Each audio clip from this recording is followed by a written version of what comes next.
Hello, I'm Mischievous Marchinacchio, and I own every issue of Amazing Spider-Man, Amazing Fantasy number 15, and all of the Amazing Spider-Man annuals, which, despite, owning a piece of my heart, what they don't do is count towards a complete run of Amazing Spider-Man.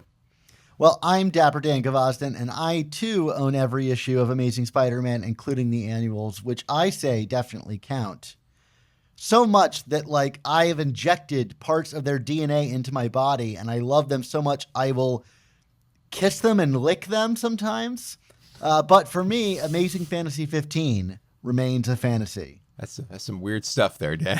I don't know. It's the itsy-bitsy of it all that's really getting to me here. There you go. Yeah. Well, welcome to the Amazing Spider Talk, the show where two fans and collectors uncover the strange, fun, and fascinating history of the Spider-Man comic universe. Thanks for joining us for this review episode of Amazing Spider-Man Volume 7.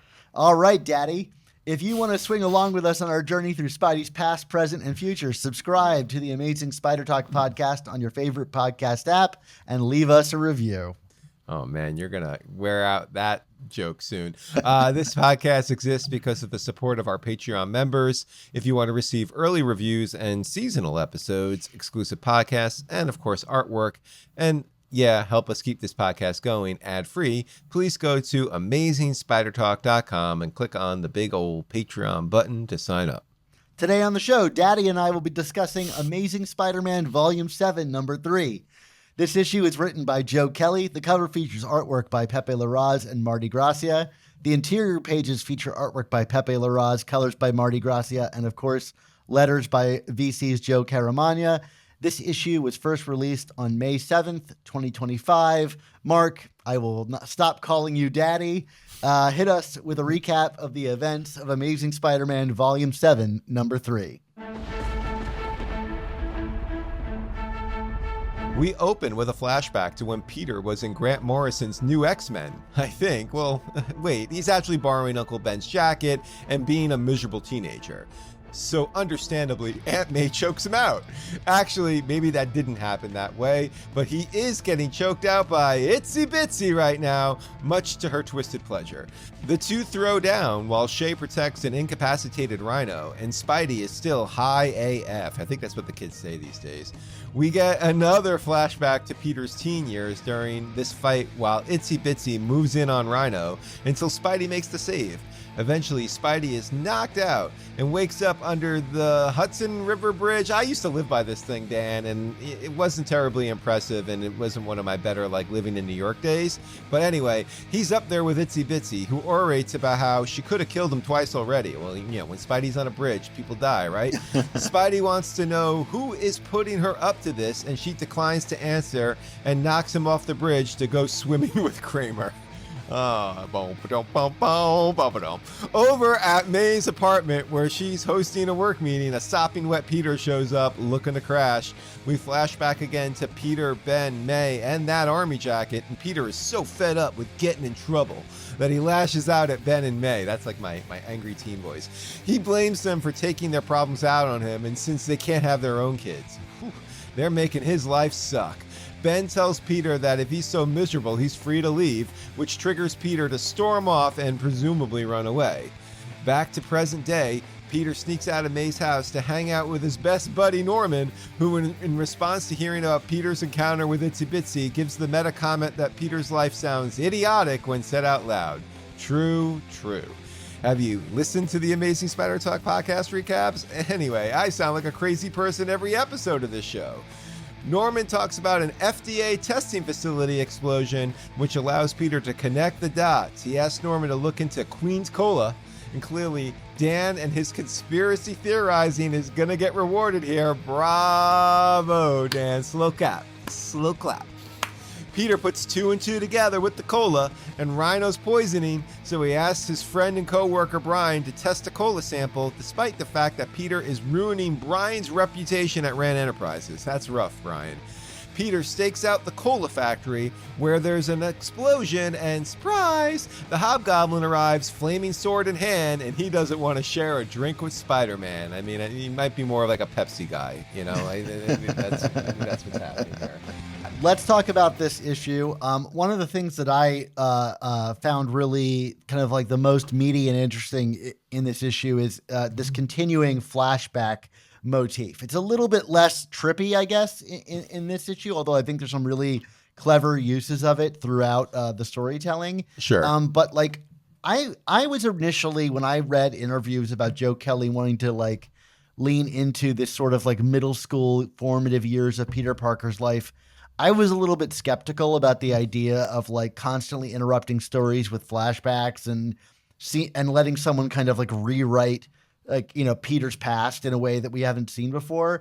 But I actually find this one of the most compelling like character studies in this book so far. And I thought the stuff we got here really kind of takes it to another level in a very real way that a middle schooler or early high schooler would act. I know you have one in your house right now. The sort of like leveraging like their emotional trauma for your gain is something like a young teenager would do. And I continue to find these really interesting, and I'm real curious to see where Joe Kelly is going with all of this. What do you think about this stuff in this issue? Well, Dan, this is indicative of the fact that you and I didn't text a ton about this issue before we started recording, because I actually kind of felt the opposite about the flashbacks in this. I felt like they were a little bit more disruptive to the flow of the story for the first time in this arc, in this issue. I won't argue with that. I think that's fair. And like, you know, there is a part of me, I do find them interesting from a storytelling perspective, but like I definitely felt that they became a little bit of a crutch in terms of like, let's get to another flashback in this specific issue. And I'm kind of like at this point, okay, but like besides the fact that like, you know, it seems that the indicator is this Brian brings out the worst in Peter, at least, you know, but we also kind of got that from the very first issue of this series when, you know, Peter's like, remember my friend Brian? And May looked like, you know, she was, you know, very convulsing in rage about it. So like, you know, I'm assuming that the use of these flashbacks is going to certainly tie a ribbon around that. But like, I'm also like, okay, like we're getting some interesting character stuff, but like, what are we ultimately gonna say here about Peter that we don't necessarily know or is going to be ultimately revealing for what's to come over this run? I mean, like, and look, I mean, like, I remain open-minded to be surprised on that front, but like what seems to be kind of being set up with this is, you know, that he's a miserable teen, and, you know, this made him, you know, it kind of plays into Peter's loner outcast personality that is also captured on the cover of Amazing Fantasy 15 in terms of I'll show them. And, you know, like we've often heard that, you know, we've often talked about on this show even that, you know, Peter without the lessons of power and responsibility, you know, like had the capacity to be a pretty bad dude when he got these powers, you know what I mean? Because of what his personality was. He was kind of like an Otto Octavius in terms of his arrogance and his nastiness. So I guess what I'm trying to say is I'm seeing a lot of ground that I think is kind of being retread, but it's doing it in a new way with like new visuals. And, you know, Larraz continues to be awesome in how he integrates this stuff. But I love Peter in the like anarchy, like punk jacket. You know, I assume he sewed the patches on there, which is a little bit weird. Like maybe he's not really old enough to do that, but maybe. Yeah. And like when is this taking place? I mean, like, I don't want to unpack the sliding timeline of it all, but like, it is a little bit confusing, you know, for a kid of like, I guess now the like aughts to be into like punk rock, but right. Yeah, it's like what Andrew Garfield wearing a Ramon shirt and Spider-Man. Mark West Spider-Man. Look, like I said, it's not objectively like bad or unenjoyable, but there's a part of me that's like, okay, like we're using this technique a lot here, and, you know, in overusing it, it's making me kind of beg the question of what do we actually think we're gonna Joe Kelly's trying to say here in doing this. And I'm not fully convinced yet that it's really going to say anything that new about the character. I think, and so I'm kind of waiting to see where this all goes to see if that's confirmed or not.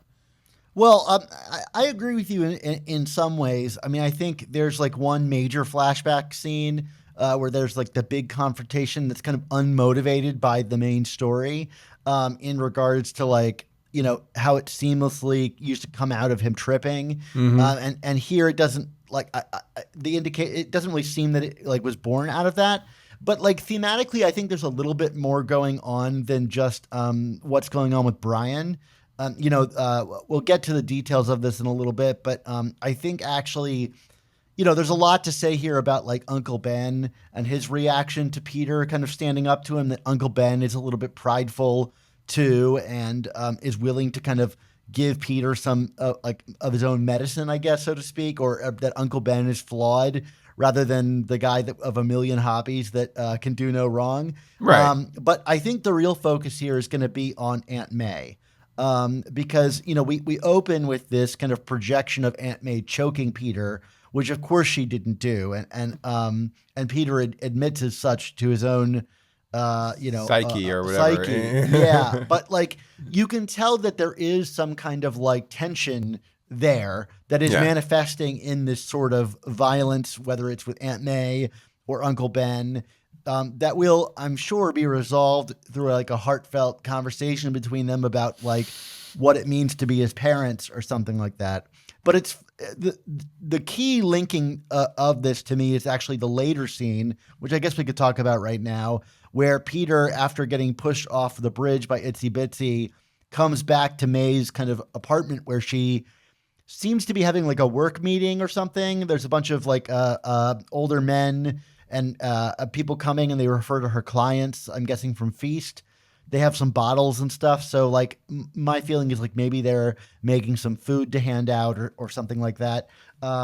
Which is nice that like May has a life that's entirely separate from Peter's, which I can't even tell you the last time I felt like that was true. Yep. But like there's a moment where he comes in almost like he's a child, like, from a life, and he comes back, to her house, like it almost instinctually, like that's his mother.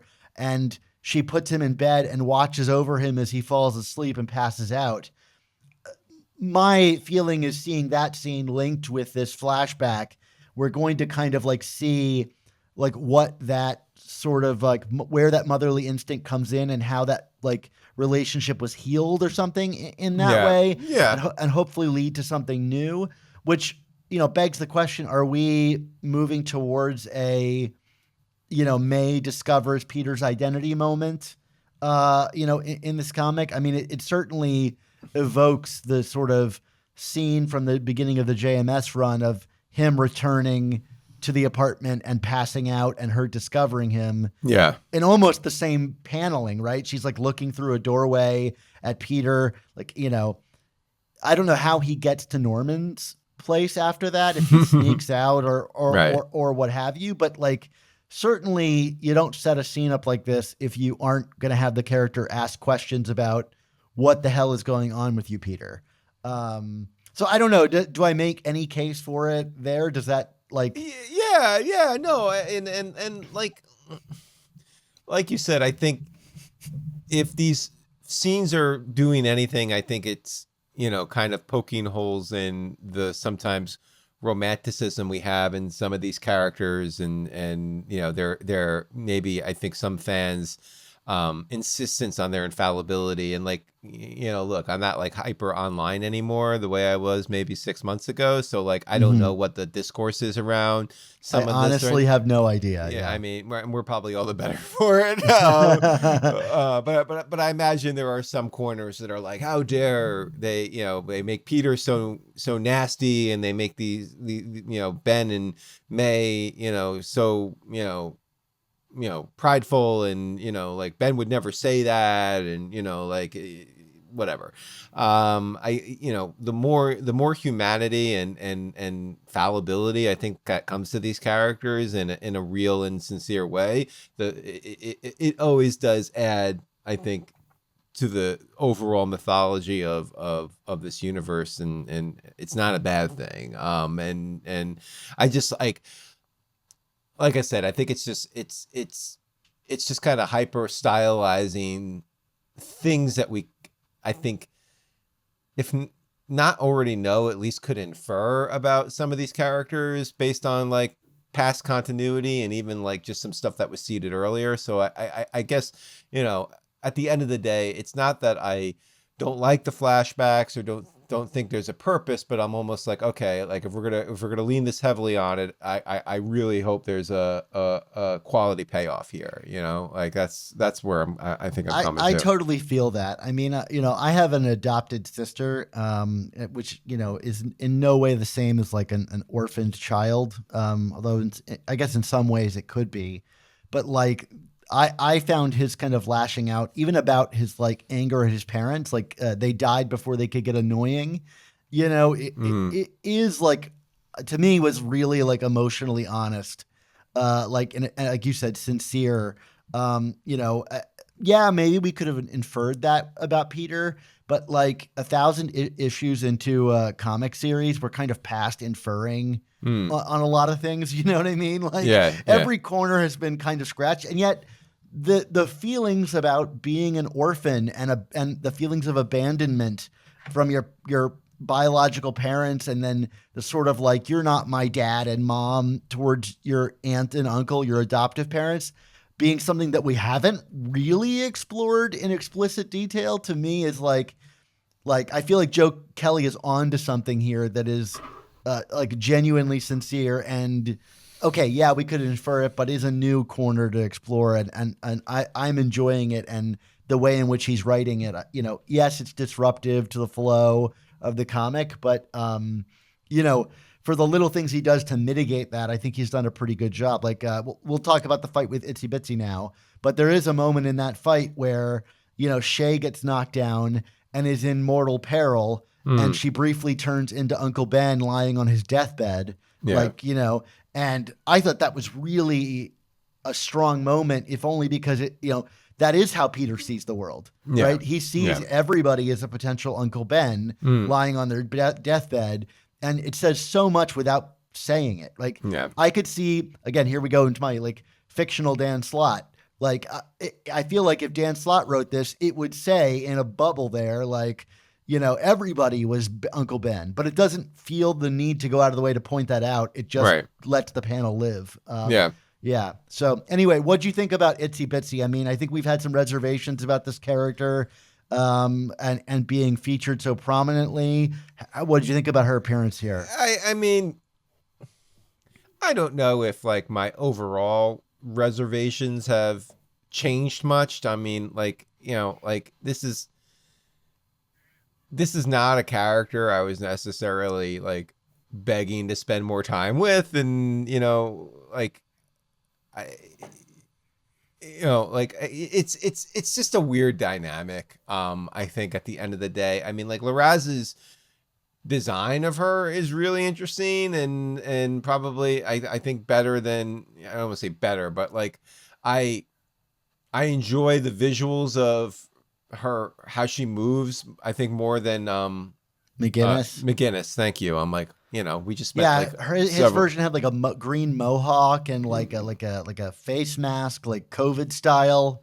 I definitely feel like Larraz is playing up more of like the ninja, but more as like in terms of just the motion and how she moves and through the panels and things like that. But like, I don't necessarily like, all the all the daddy stuff as you were learning earlier in this episode, Dan, and just like, I could have killed you already. Like I don't know. Like it's not my favorite part of this comic. I'll put it to you like that. Yeah, I think it's all very big. And again, the action is stupendous to look at on the page. Like there's that big spread with all of her like 6 arms and swords. Like it's definitely a unique kind of, ninja style to it. And I do like Pepe Larraz. I think Pepe Larraz's costume leans much more into the Spider-Man adjacentness of it, that rather than the Deadpool adjacentness of it, which is like the like edge, edge lord, like kind of more punky thing. But her suit's got like the webbing, and it looks like something like an alternate Spider person might wear, and I think it's a well needed redesign. Although I'm like really weirded out that she has like Gwen Stacy's haircut. And I'm like, is there something I'm supposed to be reading here from that? I mean, she's not Gwen Stacy, No. And which is to say, she's also not Peter's daughter. The one bit of thing that I did glean from the internet when this came out is that people are posting that like there's some like weird incest thing going on here, and that's just like not the case. Like, she was a separate person named Susan Mary, which is a reference to Mary Sue, which, like, granted, that's kind of my problem with the writing of her. It does feel like Joe Kelly's Mary Sue. Yeah. Like, she just kind of does everything, and the relationship is really hard to pin down. She, like, loves Spider-Man, but is, like, trying to kill him, and, like, it's very weird, and I'm not sure quite how to read it, but at least I think, like, there's some wink, wink, nudge, nudge of it in the name. It's highly meta. Yeah. In a way that I feel like Joe Kelly and few others still involved in Marvel are doing now. You know what I mean? Like, Yeah. it's just, and I it really is from a bygone era to me. I mean, which I know is only like what, 10 years ago, Yeah. but I feel like our whole approach to like meta commentary and meta jokes a la Deadpool and stuff like that, it doesn't necessarily land the same in these comics the way it did then, and that's maybe also part of why I'm just like, why, like, like, It's also one of those classic, like, a new creator comes on and wants to elevate their own characters over everybody else's characters, and Right. like, she doesn't really feel like she needs to be in this story necessarily. no, I mean, we got Hobgoblin, and I mean, like, and I know we're going to get to Hobgoblin later in this episode, but when the last visual of this comic is Pepe Larraz's Hobgoblin with a flaming sword, like, you really don't need itsy-bitsy, like, it's just like, guys, we're cool, Right. That's enough of a visual and violent threat than what she offers. Like, I mean, we could just have some red shirt goons trying to take him out earlier, and then it doesn't need to be an itsy-bitsy, in my opinion, but that's neither here nor there. yeah, and I don't mind it. There's some interesting things here in that, like, at least like an evolution of what came before, like in regrowing herself, because she like got blown up and turned into a little spider and regrew her body. Right. If you remember that from Spider-Man Deadpool. I honestly don't, but that's okay. Yeah. Deadpool like tried to kill her because Right. Spider-Man wouldn't. And and she got blown up, and all that was left of her turned into a little spider, and I guess has now grown back. But like, she seems genuinely confused about like who she is and where she fits into the world. And so like there's an opportunity, I think, for some growth to happen here, but like all of it like reeks of like Mackie Byrne Spider-Girl stuff, like, and the kind of confused, including the weird like kiss lick mask thing here, which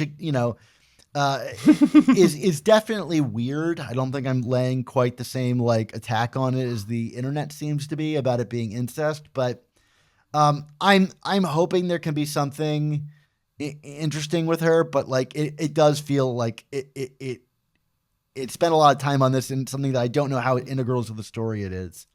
I am curious how you feel about this, Mark. Mm-hmm. When we've seen her in the comics, she's been pretty brutal, like killing scientists and stepping in their blood. And then in this issue, like, we go to Ravencroft, and all of the, attendees there, I guess, and psychologists are brutally murdered. And I'll be honest, like, I was kind of shocked that it came back when Shay called Peter on the phone and was like, it's been a horrible day. All of my coworkers have been murdered. Right. And I don't know if that means the end of Ravencroft or whatever, but like, how do you feel about this kind of level of violence in a book like Spider-Man? I mean, it's no Spider-Man Predator. I'll say that Oh much. my gosh, that book was brutal. Oh my, I couldn't believe Marvel published that book. Yeah. It was wild. I, If you I, haven't read that book, people, it is one of the more violent Marvel comics I've ever read. well, I mean, like, I'm not gonna in a vacuum. Do I mind violent comics? No, and even do I mind violent Spider-Man comics? I mean, like we just talked about Spider-Man Predator, but like I think given the context of what that book is and whatnot, like it's fine, it works. You know what I mean? Like it's Yeah, supposed yeah. to be. I think itsy-bitsy doing this kind of stuff in a Spider-Man Deadpool book makes sense because that's kind of adjacent to Deadpool and but like yeah, it's another reason why like kind of using her in this context and not like the original context of how she was made, it doesn't work. No, I mean, like I wasn't like oh my stars and garters, what's No, and happening, it's tastefully done. But when she's yeah. talking about the viscera of people's bodies, it's like, Yeah, whoa, yeah. okay. It's thematically not something that I typically associate in a standard issue of Amazing Spider-Man, and I don't know, like I don't find it additive.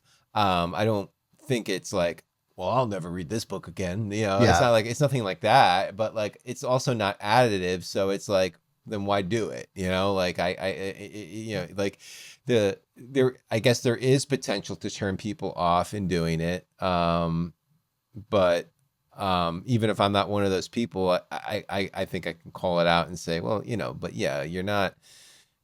It doesn't. I don't see the purpose of it outside of just like kind of doing it for the sake of doing it because, well, that's what this character does, and that's what we introduced her to do 10 years ago. It's like, right, but like you introduced her in a Spider-Man Deadpool book as like the genetic, love child of Spider-Man and Deadpool, and it's not that, and like that's completely irrelevant unless Deadpool's showing up in the next issue or two, which he might be. I don't read the solicitations, as you know, Dan. So maybe. Well, no, I mean, but to that point, like her weaponry, which is like a gun and swords, is meant for Deadpool, right? It's meant to like fight someone that can regenerate, because you can hack them to pieces and stuff like that. Yeah. And again, like, like not to go down a rabbit hole here, but like, the joke also worked with Itsy Bitsy when she was originally introduced because, like, a lot of people in the 90s used to rip on Liefeld for creating Deadpool, who looked like an amalgamation of a lot of other more famous characters, one of which was Spider-Man, you know what I mean? So, like, again, it was all very meta and in on the joke. And, like, the further we get removed from that and the further we get removed from that kind of stuff being central, it's Joe Kelly in a nutshell again, making Scott Pilgrim jokes. You know what I mean? Like I feel like Joe Kelly is just perpetually stuck in like 2007 to 2015 right now. When he writes, and it's like, okay, well, you realize that pop culture exists outside of this realm, right? So there you go. Yeah, it doesn't bother me, but it is weird. Like if it was just kind of be something in the background, like I wouldn't think it's necessary. But then to have Shay comment on it, it's like, are we gonna like let that character be horribly scarred by the death of all of her colleagues? Right. Like I don't know. I mean, maybe the story goes that direction, but it just like I hadn't remembered a sort of like character comment on the violence of superheroics in a Spider-Man comic in a bit. Yeah. And you can wield it every now and again. I think like Gwen Stacy's death is the kind of story where you're like, in any other superhero book, she'd be fine, but they chose this one moment to like undo that rule. Is this going to be one of them? I'm not sure, but it just seemed kind of strange and weird. Yeah. Anyway, a confused character, and I'm confused, about, her inclusion and where that's going and if it will actually be something that fits in. But right now it's just strange and I think it's meant to be, but I I don't know. I didn't find it a huge detraction for me for No, enjoying the comic, but again, not yeah. a detraction, but I can't say with any real confidence it was additive in any way. So Sure. So let's talk about like probably the most additive feature of this comic, which is like Pepe Larraz continues to be just stunning. We talked about like his, redesign. He can do it all. Not only can he redesign the characters really well, he can, do settings and action and paneling and all of this stuff. I mean, has this book ever looked better? I mean, I feel like there's been a couple of times over the last 10 years where we're like, man, this book is looking really, really good right now. Certainly like with Gleason, and I think at points with Otley, but like this is, I don't know, like a whole other level. I don't want to say it's different. I don't know if it's a whole other level, but like just feels like, I mean, yeah, I like it's both distinct, but like also I feel like classically Spider-Man in its own way. You know what I mean? Like it's not like Otley coming in and like basically doing like Invincible but Spider-Man or I mean I think like there's a classicness to Gleason, but this is slicker than Gleason in its own way too. So it's like it's distinct, but it feels very at home and not like something too radical. So like I don't want to be like, oh man, this is a whole other level. It's just it's not it's the Mona Lisa. It's not a Picasso in my mind. You know what I mean? Both are transformative pieces of art, but like this is just like picture perfect technique and like I don't recall a time reading a Spider-Man comic where there wasn't a single page or panel where I was just like, oh, okay, well, that's a little bit of a throwaway. Like everything just seems very intentional and technically perfect, and how things flow into the next. It's maybe that's. I'm really rambling here, Dan, so I apologize, but maybe that's what boils. I don't know if there was ever been a time that we've had such a technically proficient artist on Spider-Man. The only one that I can think of like in true comparison would be like Stuart Immonen or Romita Sr. I feel like those are the guys that are that are in the league with this, and it's not just the sort of like level of detail, because like I mentioned in our review of issue 1, this is digital art, for the first time. And you can definitely see the sort of like photo references working their way into the comic, beyond the Seinfeld apartment thing. I mean, even on the final page of the issue where you've got this amazing render of Hobgoblin and you've got these sort of troops running in behind him. Like I don't even need to look it up, but I feel like I can like look at those characters and go, he found an image online and managed to render it in his style. And I have no problem with that. I mean, artists have been tracing and using reference since the dawn of time. It's just digital tools probably make it way easier than it ever was before. But if it was just that, I would say really beautiful looking artwork. He's using the digital tools well. But it's the layouts and all of the other stuff that goes into comic booking that makes this so good. Like the sort of like twisted perspectives of the book, like the Spider-Man swinging through New York while thinking about, where he has to go and who he's fighting and what all of his life he's balancing, except now it's upside down over a bridge and the perspective is distorted, and that stuff is constantly catching me off guard. The use of negative space and paneling and the different angles, like that, even the one of Peter coming into May's apartment where it has a sort of fisheye lens of him in that like huddling in that cold cloak. Like it's just like you doing full storytelling with the comic books medium. And so like it goes beyond, like I said, just using the digital tools. It's like a guy that like technically knows how to get the most out of every inch of the book. And that also goes to like working with Joe Kelly. Like, I know he does full scripts, but the sort of interweaving of the art and story together, and like knowing that he can trust in Larraz to deliver and allow us to not be confused following a story is really impressive stuff.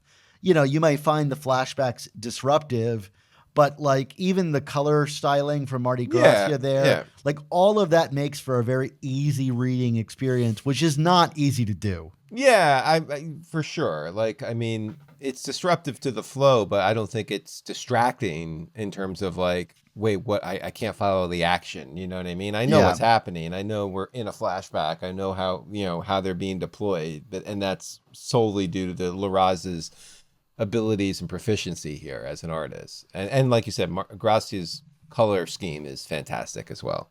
A little note about the color scheme that I wanted to mention that I really enjoyed and maybe haven't really seen before is like Marte Gracia is doing this thing with the spider sense, like it's like an actual tangible light in the world. Like it illuminates Peter's head with like a glow as if it was like a light bulb hovering over his head. And I just find that amusing. I don't know that I've ever seen the spider sense be treated as if it was a light source. Before, like it's very subtle, but I like that. And then I really appreciated, and I don't know how much this is a balance between Larraz and Gracia, the sort of like scene under the Hudson Bridge where it's like pitch black and it's really like allowing the inks to kind of define the characters in the little like slivers of light. Even that seems rare in a comic book where like it's all about kind of like full presentation, colors, but to allow a scene to just sink into shadow is really rare. Like it takes me back to sort of like who was it? Was it Andrew who did the Spidey belt sequence with Jigsaw?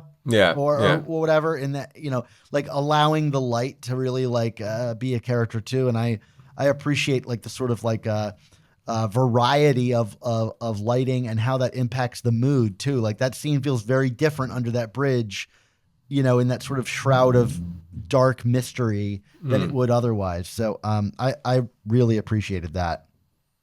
All right. You want to talk about let's talk about Norman Osborn. However he gets out of Maeve's apartment, I don't know. I guess he slips out the window. I would love to see him apologize to May. I don't know what that looks like, but either way, we find ourselves at Norman's lab, apartment, whatever it is, Oscorp, and we're really solidifying the sort of like Peter Norman pairing here. Because like in the previous issue, it was not necessarily by choice, right? Like Norman showed up, but here Peter is like going to him. So this is going to be an ongoing thing. Yeah. What did you think of this sequence? I mean, they're cool again. I mean, at this point, no, I mean, like I actually feel like, like if we're gonna, there's still going to be a part of me that's like, are we really not gonna like address that?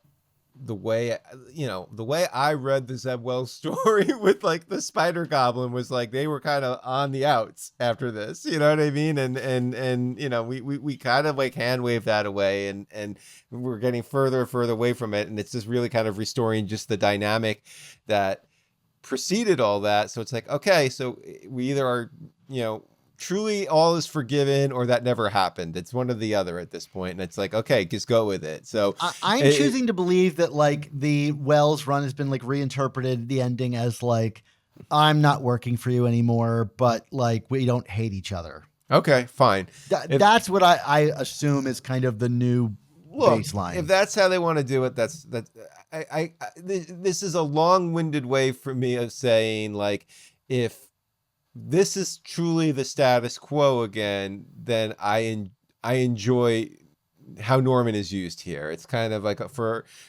a little bit of levity, and like it just like I think the fact that the levity kind of comes as a reminder of like, man, like it's almost like when he talks about the itsy-bitsy and how strange it is, but it's also like that's kind of the knowing side that from Kelly that I appreciate, because it's like I'm taking that to like the kind of in joke of like, how many times was Norman the crazy part of Peter's life. You know what I mean? Well, and now Norman like directly acknowledges it here when like he says like, I know what it's like to lose your mind. Yeah. You know, like, but I'm even just saying, like, you know, like Peter trying to describe the fact that, you know, like Norman Osborn implanted a bomb in his Aunt May's head and hired an actress to fake her death. Yeah, let's talk about your son's like, you know, a digital reanimation AI that then started cloning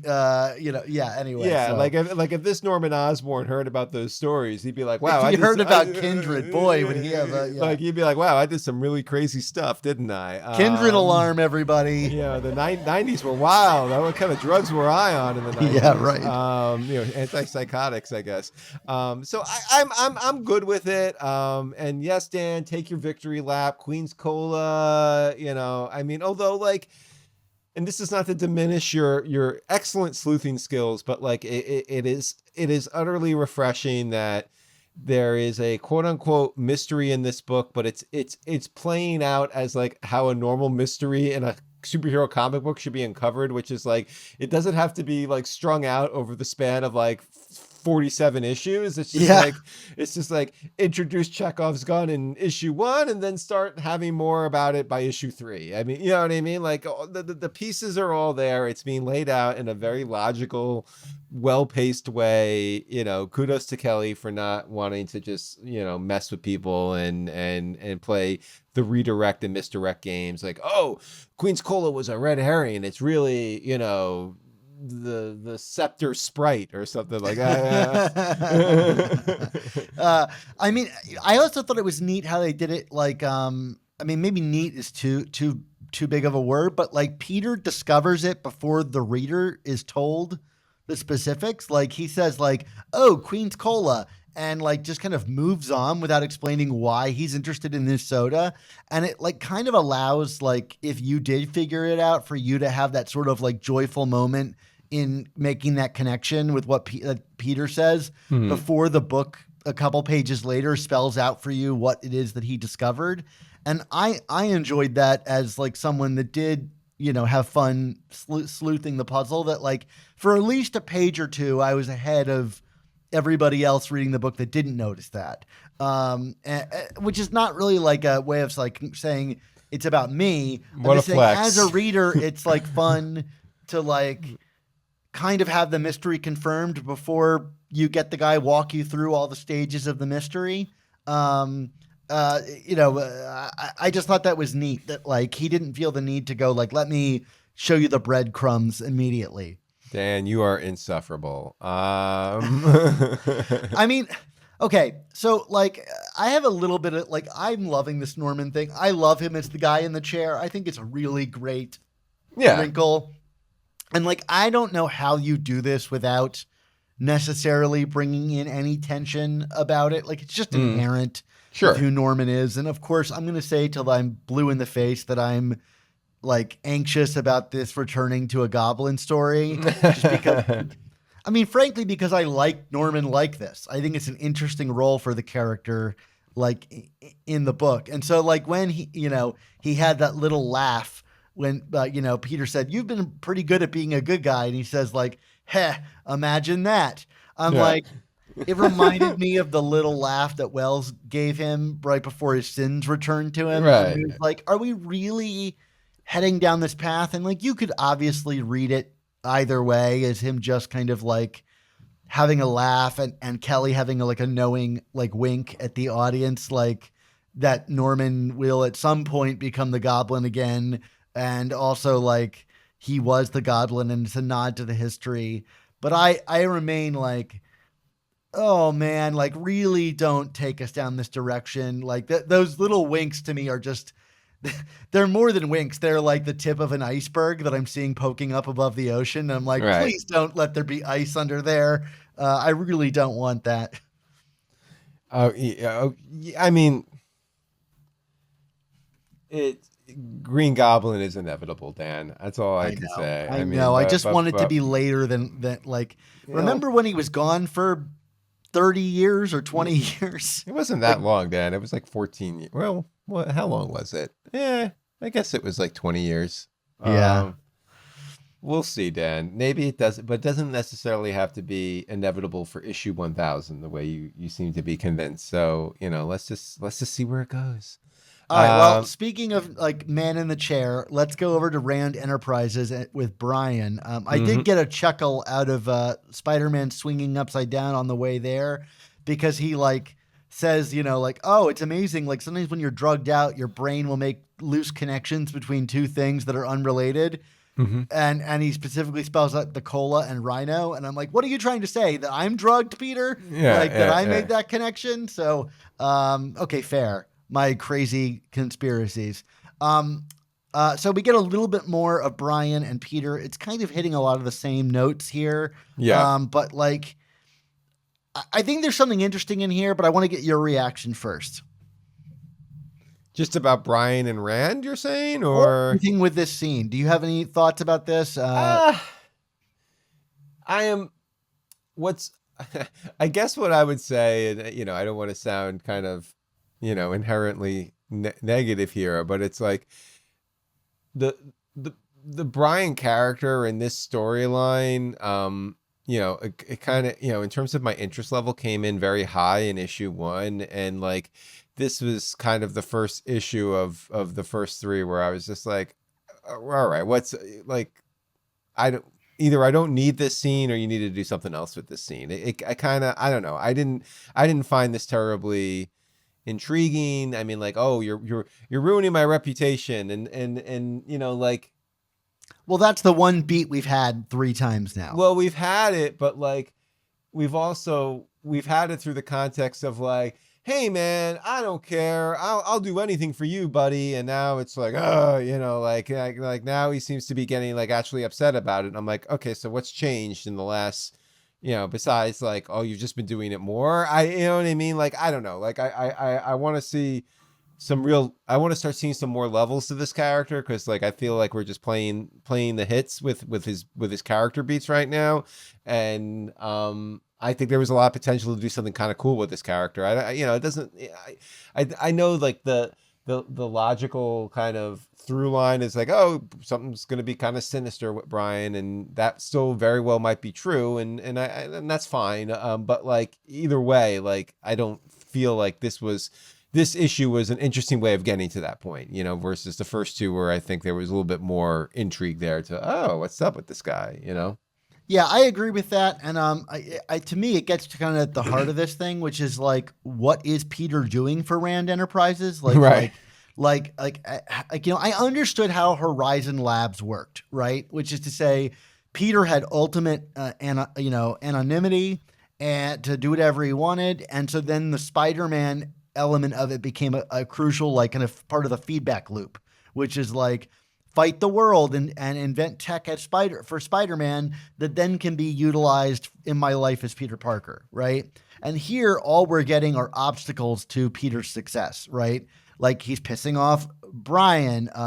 His boss is seeing all these excuses and she's holding him accountable. Like his Spidey stuff is getting in the way. Brian's neck is on the line. Like all of it, all we've been getting are the obstacles for him being successful. And so for this to be a long lasting thing, which like if I were just kind of believe it on surface level, I would say this is not going to be a long lasting thing. Like we need to prove how like Peter is going to be uniquely like able to support this job. Not that it stopped him in the past, because like who knows what his job has been for the past 15 years of this title, or I guess like 10 years of this title, where it's like, Hmm. how is he making money? Right. How is he? And like Spencer and Wells, I don't think really cared all that much. I mean, I guess we got Norman, like he's working for Norman and getting a paycheck there and yada yada. But I actually wonder if the whole point of this scene, and again, I think it's not necessarily like a very, like it doesn't earn its merit in this particular issue on its own. But I wonder if this is the setup for how we're going to see Peter's contributions, right? He has him look into this soda thing, maybe what Brian finds allows them to like find a cure that can be monetized by Rand, Hmm. or like there's something about like Spider-Man's adventures and Peter's pointing Brian onto this that will ultimately like bear fruit in terms of making money. And so that's what I wondered if like this scene was established was to bring Brian in on Spider-Manning in some way. And the Queen's Cola will ultimately end up in Rand Enterprises' favor. Someone's got to cure all these people in East Harlem. Why not Rand Enterprises, who's we've already established is like doing their science stuff for the betterment of mankind, yada, yada, yada. And maybe the mushrooms are also a way of like coming up with a cure for Queen's Cola. I don't know. I don't want to like figure out the story before it gets there. But like, if I had to guess what the like, you know, sort of like particular gear that this is turning is that it's like somehow bringing Brian into a sort of like job connection back to whatever he's doing as Spider-Man. So anyway, I don't know that that's true, but it like my questioning here is, what is Peter actually doing at this company? And so far we have no clue. Source, trust me, bro. Exactly. All right. Hobgoblin, baby. I mean, like, obviously we've been seeding Kingsley for a couple of issues now, but like we just get like Hobgoblin in all of his glory here. Like I said, flaming sword. Well, I don't want to say anything inappropriate, Dan, but I was feeling it. I was feeling the Hobgoblin. How about that? Yeah, I'm feeling it too. The flaming sword, like, I don't know if we've seen Roderick like bear that in Amazing Spider-Man, although I think he had it in the Miles Morales book recently. And like initially I kind of like balked at that. I was like, wasn't that like Phil Urich's thing? Except no, Phil Urich got the sword off of the body of Daniel Kingsley. So it was always Roderick's thing. And so like, why not bring in the flaming sword? Because probably the best addition to the Hobgoblin visual motif, since the origin of the Hobgoblin. I think he looks so freaking cool here. And I loved the bit where like we're reading Peter's monologue and then it reveals that he's actually been saying it out loud, and Hobby kind of just like responds to it. Right. And it's meta, but I thought that was legitimately like funny. Mm-hmm. And he does let slip something about his motives here, which I don't think we have really much of a clue of, but he says like, if I wanted to just poison the water supply, I would have. Right. And so, it gets you asking, okay, well, like if he's not looking to poison the population, what is he actually looking to do? Yeah. And I guess we'll probably find out next issue, I imagine, in a slobber knocker fight between Hobgoblin and Spidey, which I can't wait. Like the cover for that issue looks so freaking cool. Like I am there for it, especially if like Peter's still super high and it like elevates the visuals of the Hobgoblin. I'm all about it. Take my money. Has Roderick Kingsley, like I mentioned earlier, there's like a mercenary force. Yeah. Kind of like in the final page. Has he ever really hired goons like in this way before? Like he's kind of always been like a solo act in my mind. Yeah, I mean, I feel like he has. I don't know. Like I'm trying to think. I feel like he has. I'm just like all my memory is just on like battle vans and like people with the Winkler device turning them into hobgoblins. But like, I don't know that I can like remember the like Roderick ever like hiring dudes. Like maybe his time as the tarantula in Mexico taught him the ways of like the cartel or something like that. Yeah, but, I mean, maybe. Yeah, I mean, I could no prize it. I was just curious. Yeah, as the resident Hobgoblin expert, Mark. I feel like he has, but I couldn't give you like the issue number and creator combo on it. Sure. All right, well, let's get to our grades of this issue. I'm giving this one a B.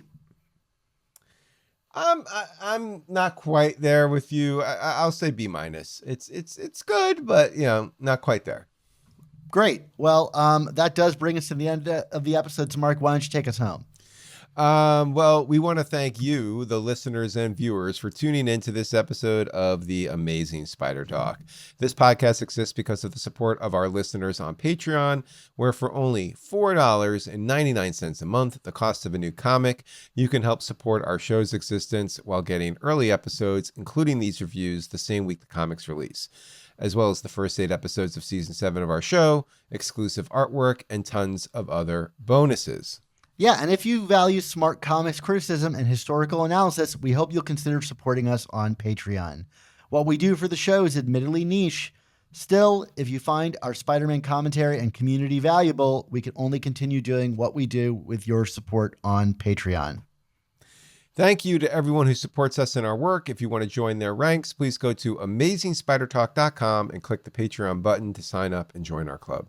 So, Mark, until I reveal that I love the song Dancing Queen by ABBA, we bond over how much you hate it and how much I love it. What's our motto?